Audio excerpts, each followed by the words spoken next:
माँ भारती को प्रणाम करता हूँ आप सबके और अपने ईश गुरु माता पिता को प्रणाम करता हूँ बच्चों। ढेर सारा लाड प्यार और सभी लोगों को सुबह सुबह की ताज़ी ताज़ी राम राम। आज हम एक ऐसे विषय पर बात करेंगे जिसकी वजह से घर घर में बहुत सारी परेशानियाँ होती हैं, झगड़े होते हैं, और वो है बहू और सास का रिलेशन। हम इसे कुंडली से जज कर सकते हैं, तो मैं उसके कुछ कारण और निवारण दोनों बताऊंगा यदि परेशानी है तो। और दूसरी चीज, आपने सुना होगा श्री राम जी के हिरण मारने की कथा को। आज उसका रहस्य क्या है यह मैं बताऊंगा, लेकिन सबसे पहले पंचांग। आज 16 जून है, दिन है बृहस्पति। अब मैं बात करता हूं कि बहुत सारे घरों में देखा गया है कि सास बहू की कुंडली मैच नहीं करती। अगर इन दोनों की कुंडली मैच नहीं करेगी तो बाकी किसी की कर भी जाए उसे फर्क नहीं पड़ेगा, क्योंकि दोनों के बीच तनातनी रहेगी, झगड़ा झंझट रहेंगे, और इस वजह से बेटे को भी दिक्कतें आएंगी, क्योंकि रोज़ हर दिन हर वक्त कुछ ना कुछ समस्याएं होती रहेंगी और घर में अशांति फैलेगी। दरअसल किसी भी लड़की का जब 7वां 8वां भाव बहुत अच्छा नहीं होता तो उसको ससुराल थोड़ी सी कमज़ोर मिलती है, और उसमें भी अगर चंद्रमा अच्छा नहीं है, कुपित है, तो उसकी सास उसकी बात नहीं सुनती। हालांकि इसमें केवल एक एंगल नहीं है, इसमें सास का भी एंगल है, उनकी भी अपनी परेशानियां होती हैं। उनके बारे में मैं अभी जिक्र करूंगा, पहले मैं बहू का जिक्र करता हूं। तो आपको कुछ एक उपाय कर लेने चाहिए जिससे कि चीज़ें बेहतर हों, और इसमें सबसे पहला उपाय यह है अंडरस्टैंड हर। देखिए, आप जिस घर में गई हैं वो उस घर को बहुत वर्षों से चला रही हैं, और जो आज आपके जीवन साथी हैं वह उनके बच्चे हैं और उनको वो लंबे समय से मैनेज कर रहे हैं। तो थोड़ा सा अंडरस्टैंड कर लीजिएगा 6-8 महीने में। यद्यपि कुछ लोग ऐसे होते हैं जिन्हें आप कभी समझ ही नहीं सकते, लेकिन अपनी तरफ से आप कोशिश ज़रूर कीजिए अंडरस्टैंडिंग डेवलप करने की। थोड़ा मान के चलिए कि वो इंटरफेयर करेंगे तो उसको सह लीजिए, थोड़े से समय की बात होती है, उसके बाद सब चीज़ें अपनी शेप लेने लगती हैं, ठीक होने लगती हैं। आप उनके प्रति जो आपका फ़र्ज़ है वो मत करिएगा, वो करते रहिएगा, और एक कार्य बिल्कुल मत करिएगा, और वो ये है कि छोटी छोटी सी बात हम फ़ोन पर अपने घर में कहने लगते हैं, अपने मायके में कहने लगते हैं, और उससे सिचुएशन एग्रीवेट हो जाती है, क्योंकि मायका आपको लेकर पॉजेसिव होता है बच्चियों, और वो चूँकि वहाँ पर है नहीं तो सिचुएशंस बहुत क्लियर नहीं हो पाती, और इसकी वजह से क्या है कि वो आपको उकसा देता है, या वो लोग गुस्सा कर जाते हैं, या वो लोग जब आपकी ससुराल से मिलेंगे तो उनके जो पूर्वाग्रह हैं वो उनके चेहरे या उनकी वाणी में आ जाते हैं, या जब आपके जीवन साथी आपके मायके पहुँचेंगे तो उनके यानी आपके मायके वालों के चेहरे पे उनके प्रति कुछ अनमस्क भाव होगा, या वो उनसे शिकायत करने लगेंगे उन्हीं के माता पिता की, जिसको वो नहीं सुन पाएंगे। तो चंद्रमा को आपको ठीक करना होगा, और उसके लिए जो सबसे अच्छा उपाय है वो यह है कि आप रात को जो बर्नर जब बंद करते हैं ना, तो हम गैस का बर्नर ऐसे बंद कर देते हैं, तो थोड़े से दूध की छींटे मारकर फिर हम बर्नर को बंद किया करें। ये एक ऐसा उपाय है जो आपके अंदर धैर्य लाएगा और आपके सास के संबंधों को इम्प्रूव करने की कोशिश करेगा। लेकिन मैं फिर भी कह रहा हूँ, व्यवहार सबसे इम्पोर्टेंट है। दूसरा जो उपाय ऐसे में आपको करना चाहिए वो ये करना चाहिए कि अपने पति के साथ मंगलवार के दिन आप बेसन की कोई चीज़ जाकर बांटाएं, चाहे शाम हो या रात हो, और ज़बरदस्ती ना करें। बहुत से लोग पूजा पाठ को या उपायों को लेके बहुत वहमी होते हैं, और वो इतना शोर मचा देते हैं कि कोई भी व्यक्ति इरिटेट हो सकता है। तो कूलली इसको लीजिए, टेक इट इजी, और जब उनको समय हो या आप रास्ते में कहीं पहुंच जाए और सारा सामान तैयार करके रखें, और बेसन की कोई मिठाई हो, बेसन की सब्ज़ी हो, और कुछ ना मिले तो बेसन का पैकेट ही हो, ये ज़रूरतमंद को दे दें। ये लंबे समय तक करना पड़ेगा उपाय, लगभग मान लीजिए 18 महीने तक ये उपाय करना पड़ेगा, और उसके बाद फ़र्क आएगा। लेकिन जो मैंने व्यवहार पक्ष बताया है उसके बिना फर्क आएगा भी उपाय से, तो वो थोड़े दिन तक ठहरेगा, उसके बाद फिर गड़बड़ हो जाएगी। ठीक है, तो ये तो एक पक्ष की बात हुई। मैंने बच्चियों की बात की जो बहू बन के गई हैं किसी घर में और उनको उनकी सास से दिक्कत है। लेकिन अब मैं सास पक्ष की भी बात करूंगा, क्योंकि दोनों जन मिलकर अगर घर को बेहतर बनाएंगे या उपाय करेंगे तो घर में सुख और शांति दोनों आएगी। और ये हमेशा ध्यान रखिए, जिस घर में कलह होती है वह राहु और शनि इतने बुरे फल देना शुरू कर देते हैं कि उस घर को संभालना मुश्किल हो जाता है और वह घर टूटने की कगार पर भी आ सकता है और उस घर में गुर्बत यानी गरीबी आनी शुरू हो जाती है। फिलहाल मैं आपको बताता हूं कर्क, सिंह और कन्या राशि का हाल। कर्क, अब बात मैं करता हूं सास पक्ष की।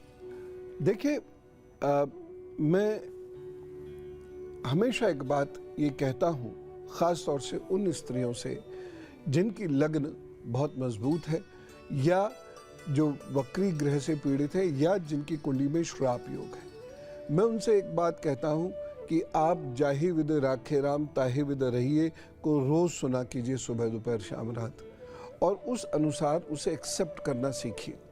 आपको जीवन में सारे सुख आपके अकॉर्डिंगली नहीं मिलेंगे, तो आपको उसे एडजस्ट करना है इस तरीके से कि आप खुश भी रहें और बाकियों की खुशी भी बनी रहे। हम ये क्यों भूल जाते हैं कि जब हम कोई परेशानी पैदा करते हैं या हम चीखना शुरू करते हैं या हम निंदा शुरू कर देते हैं तो घर के अंदर बहुत बुरा माहौल होता है। तो इसीलिए आप ये मत देखिए किसमें क्या कमी है, देखिए किसमें क्या गुण है, प्यार दीजिए। चीज़ें ठीक होती हैं तो, नहीं होती है तो आप अपने भजन पूजन और अपनी जिंदगी का निर्वहन में लग जाइए। देखिए, अगर आपका मंगल बुध बहुत खराब है तो ये तय मान के चलिए कि आपकी जो बहू होगी वह आपके अनुसार नहीं काम करेगी किसी भी हालत में। वो अपने जीवन साथी यानी आपके बेटे को अच्छे से रख ले वही बहुत है, अन्यथा इससे ज़्यादा उम्मीद करना बेकार है। जितनी कम अपेक्षाएं रखेंगे जीवन उतना ही सरल होगा, जीवन उतना ही सुगम होगा और आप स्वयं को सौभाग्यवान मानेंगे। जब हमारी रिश्तों में अपेक्षाएं बहुत बढ़ जाती हैं तो हम हर वक्त अपने आप को दुर्भाग्यवान मानते हैं। एक उपाय मैं आपको बताता हूं जो आप कर सकते हैं और जिसको करने से आपको बहुत लाभ भी होगा। रोजाना पहली रोटी गाय की निकालनी शुरू कर दीजिए, ठीक है, और उस पे हल्का सा सरसों का तेल जरूर लगाकर खिला दिया कीजिए। और अगर सास बहू दोनों एक साथ जाएं और एक एक रोटी खिला दिया करें तो बहुत ही अच्छा है, क्योंकि उस घर में कला होनी बंद हो जाएगी। एक काम आप और करिएगा और वो ये है कि मंगलवार के दिन मिट्टी के बर्तन में ही भोजन किया कीजिए या चाय पिया कीजिएगा। एक काम आपको और करना है और वो है बहुत शांत रहना, मुस्कुराते रहना। ठीक है, ठीक है, इधर उधर बहुत मजबूरी जब तक ना हो तो अपनी बात इधर की उधर करिए ही मत।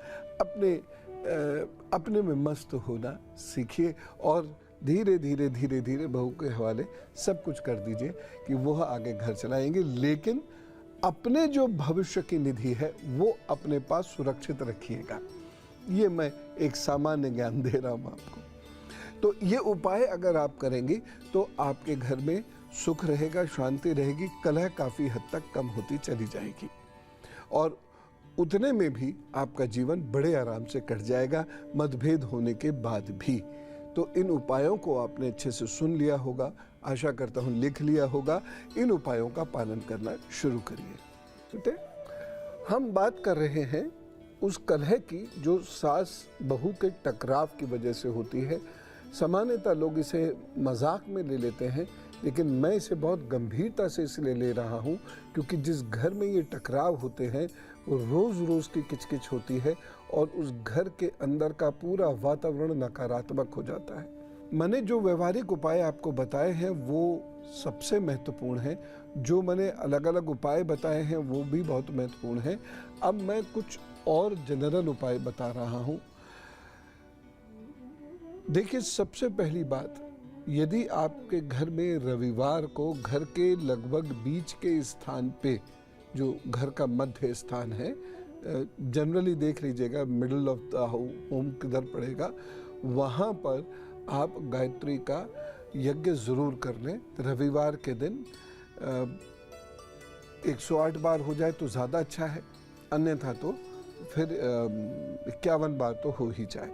दूसरी चीज़ है, यज्ञ करने के उपरांत आप पंचामृत बनाकर घर में भी दीजिएगा, बाहर भी दे आइएगा। मैं अड़ोस पड़ोस में चाहें तो आप दे सकते हैं, अन्यथा बाहर दें।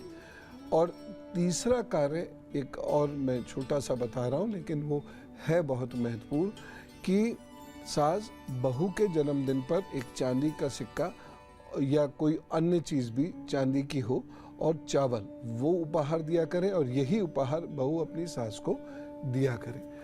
सौहार्द बनेगा, और ये सौहार्द बहुत महत्वपूर्ण है।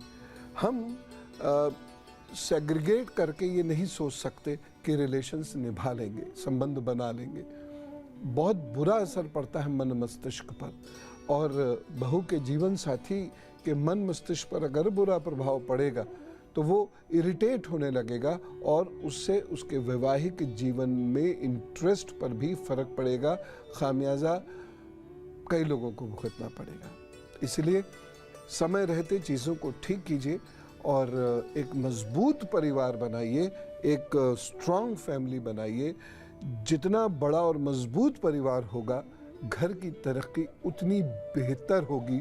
क्यों बेहतर होगी? क्योंकि ऐसे घर में राहु और शनि का प्रभाव कमज़ोर रहता है और बृहस्पति और चंद्रमा का प्रभाव मजबूत होता है। इसलिए ऐसे घरों में कमज़ोर भाग्य के लोग भी अच्छी खासी तरक्की कर जाते हैं। एक और चीज़ मैं बता रहा हूँ, जिसका राहु शनि बहुत ख़राब होता है ना, उसको ईर्ष्या बहुत होती है, और ये ईर्ष्या ले डूबती है। इसलिए राहु शनि के कब्जे से बाहर आए, और जो उपाय मैंने बताए हैं इससे बाहर आ भी जाएंगे, और ईर्ष्या छोड़ें, अपने दायित्व निभाएं, मस्त रहें। जिसको प्रभु ने जो देना है सो देना है, ऐसा सोच के अपने कर्म पथ पर आगे बढ़ें। मकर, कुंभ और मीन राशि का हाल बताता हूं। और अब गुरु मंत्र, बहुत ध्यान से सुनिएगा आज का गुरु मंत्र। जिन लोगों को गैस बहुत बनती है, और ख़ास तौर से ये जो समय चल रहा है इसमें गैस बहुत बनती है, तो जिन लोगों को गैस बनती है उन्हें पत्ता गोभी नहीं खानी चाहिए, मशरूम नहीं खानी चाहिए, चने नहीं खाने चाहिए, ज़्यादा दालें नहीं खानी चाहिए, दही कम खाना चाहिए, कच्चा प्याज कम खाना चाहिए, टमाटर नहीं खाना चाहिए, और खीरा भी कम खाना चाहिए। तो ऐसे लोगों को गैस कम बनेगी। और साथ ही साथ रात में इन चीज़ों का सेवन तो बिल्कुल नहीं करना जिनका मैंने अभी नाम लिया, बल्कि रात में आप मेथी भिगो दीजिए और सुबह उसका जल छानकर पी लीजिए। आपका पेट मजबूत होगा, डाइजेस्टिव सिस्टम मजबूत होगा, और धीरे धीरे लेकिन आपके गैस, आपके वायु बनना कम होगी और आप स्वस्थ हो जाएंगे। तो आज की बात यही रोकते हैं।